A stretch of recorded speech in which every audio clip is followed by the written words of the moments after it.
stop having sex now is the new prescription from the World Health Organization, specifically the director, Tedros, who's not a doctor, who was selected in 2017 by Bill Gates and the CCP. This man is considered a war criminal in his own country because he oversaw cholera outbreaks and hundreds of thousands of people died. He's incompetent. He's a stooge. And this is why he was appointed where he was appointed. The reason they're telling us to stop having sex is because they say this will stop the spread of the new monkey. I'm not going to say it, but you know what I'm talking about. Now, I believe this is anti-human. The greatest contribution that anybody can make is to the next generation. They don't tell you this, but since 2015, there are less people, children under the age of 15, than people, individuals over the age of 65. China is about to collapse. Do not listen to how China is going to take over the world. They had over 42 years of the one-child policy. They just came out with their new census and they leaked that there are 100 million less individuals in China of childbearing years, and most of them happen to be women. Women and children, our future. And these people are anti-people. They don't want people to have children. They don't want them to have sex. They do not want you to enjoy your life. Over the last 2 years, if you have not noticed how all these policies seem anti-human, you've been asleep. But wake up. Pierre Trudeau said it was not the business of the government to go into people's bedrooms. They want us to stop having sex. They want us to stop being around loved ones. They want us to stop sharing information. They want us to stop being human. To me, this is unacceptable because think about our society. It is what it is today because generations came after generations and they built on past generations. And what the prescription is from Tedros and the World Health Organization is we do not continue. And then you have sick people who are being paraded out there as prophets like Yuval Harari, who wrote that book, Sapien, who's being called a prophet. The man hates himself. Look at him. He does not like himself, and he's projecting his hate onto us. Good people. Bill Gates, anyone who listens to this man, knows that this man hates himself. There's interviews of his ex, whatever she might be, or they, or them, I don't know. He hung out with Epstein, a pedophile, a convicted pedophile. And he had nothing to say, but he has no problems coming out and talking about how he believes that there's too many of us. If you dig into his history, it must have been nasty at his home. His father, Bill Gates Sr., he was a top eugenicist. For those who do not know what eugenics is, it's some people believing they know what's best for everyone else and who should breed and who should not, who should live and who should not. And he was the head eugenicist in America. He was the head of Planned Parenthood.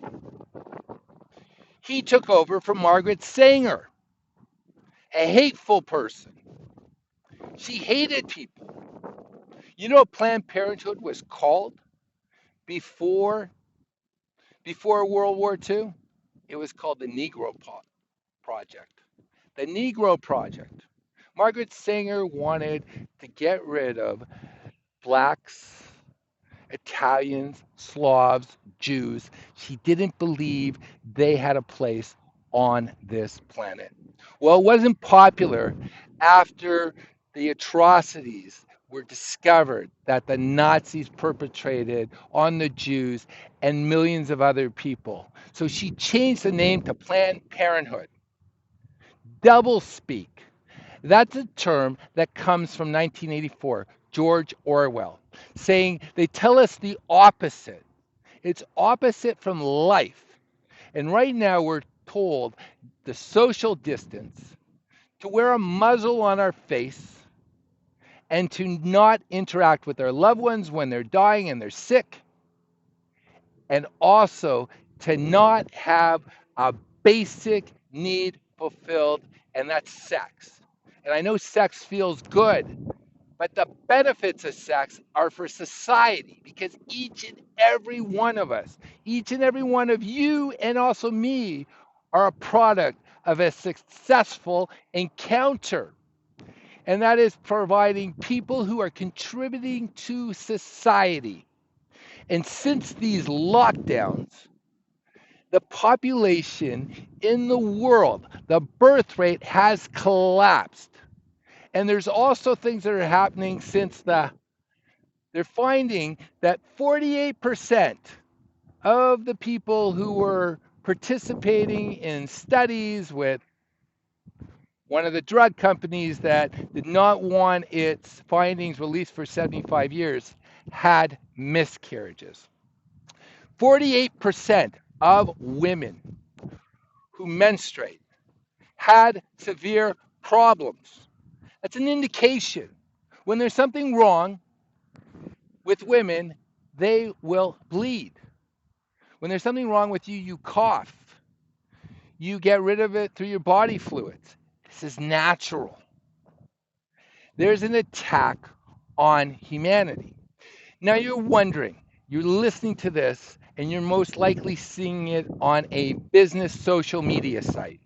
And the reason I'm talking to you is because if you do not have people, you do not have business. In 2010, I was on national television in Canada, and I was asked if there was going to be a recession. And I said, of course there's going to be a recession. That happens every 4 years, according to our history. Peter, are you scared of it?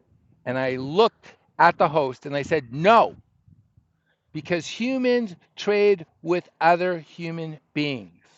We are social beings. Unfortunately, antisocial people who do not like people have taken over the narrative. And you're saying that they have these businesses because they worked for it. If you know how money's created, it's through fractional banking. And they created it out of nowhere. And these people were given it first to implement an anti-human agenda. So you won't have a business, you might not have a family, and you will not have a life, you will not have a legacy if you listen to these people with these agendas that are anti-human. Just recently, the World Economic Forum and the UN came together. And if you listen to Klaus Schwab, he was talking about government and business partnership and how those people, because we're not part of those people, are shaping the world. Well, I don't know about you, but that to me is scary. I'm a sovereign human being, and I want good, and I want to be joined by people who want good. I want to create, and human beings have that facility. And people are so scared of carbon. Carbon is the gas of life. They don't tell you that. I'm going to be speaking in the next few days to Patrick Moore, one of the founders of Greenpeace. He was the only scientist and the only person who didn't live in an urban dwelling. He grew up in nature, and he scratched his head when these people were saying they don't want carbon. The world, let me educate you, the world was about to suffer a carbon drought. where trees could not grow. Because if carbon drops to less than 150 parts per million, trees die. We're at 415, and we're lied to. Bill Gates said his favorite book is How to Lie with Statistics. And why do I say that? Because if you look at the geological record, most of history, carbon has been at 2,000 parts per million to 6,000 parts per million, and the trees were 10 times bigger.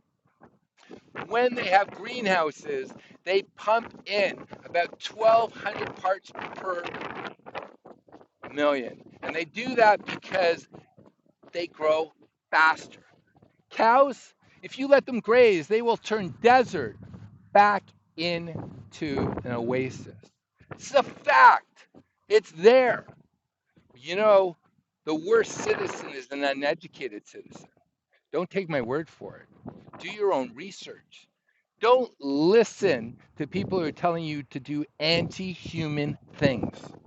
Go out, go and commit commerce with people who want to work with you, people who want to build with you, build communities, trade with people who are pro-human, talk to people who are pro-human.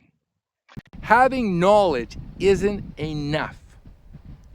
It's the application of that knowledge. And if you are educated, nothing will stand between the world and you. However, if you buy someone's narrative and not question it, you will be led to a place that you never thought of, and it's not a place you want to be. I believe in humanity, and I also believe that we do not have a hope in hell if enough of us do not wake up. And all tyrannies end when good people say, no, I will not acquiesce to evil. Just think about this and go out and have sex and make babies and give us a future. I have children. I have children in the game. My future needs your children to be there too, because if the world is not worthwhile for my children, because your children haven't benefited and prospered, there's no future. It's called hell. Hell on earth. And we have the time right now to make the change. Go out there and make a difference.